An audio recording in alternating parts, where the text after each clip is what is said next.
Martial law victim po ako nung panahon ng Marcos. No? Walking along the streets and alleys of Caloocan are Danilo de la Fuente and Santiago Matela. They're bringing stickers and leaflets to go with their personal stories of torture during the Ferdinand Marcos regime. I experienced the mental torture of Russian roulette. A .38 caliber revolver with one bullet was spun 3 times and pointed at me. Live wires were connected to my middle fingers and my toes while I was standing on a wet surface. I could feel the surge through my arms. I was electric shocked through my private part. They beat me up. They imprisoned me in a very dark cell. During Marcos' 2-decade reign from the mid-1960s to the mid-80s, thousands of people were tortured, killed, or disappeared. The Marcos family is accused of stealing $5 billion to $10 billion from the government while he was in power.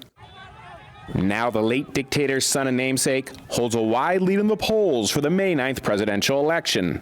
Ferdinand Marcos Jr. has not addressed the atrocities that happened when his father was in power and has repeatedly dismissed questions from local reporters about the billions of dollars in unpaid estate taxes that the family owes the government.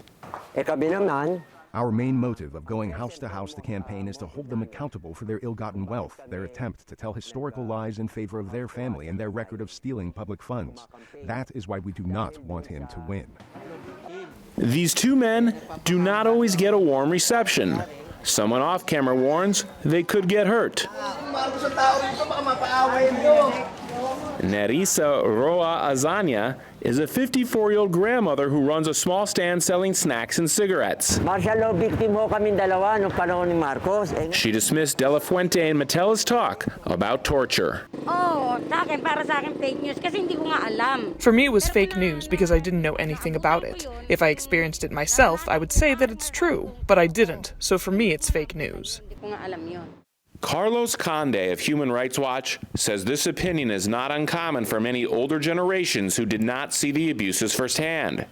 And many young voters who were not alive during the Marcos regime have been influenced by massive social media disinformation campaigns. Flipping the story about the corruption, people are saying that the Marcos era was the golden years of the Philippines, which is the opposite of what actually happened. So for De La Fuente and Matela, the work continues to try to bring the truth to one voter at a time. Dave Grunebaum for VOA News, Caloocan, Philippines.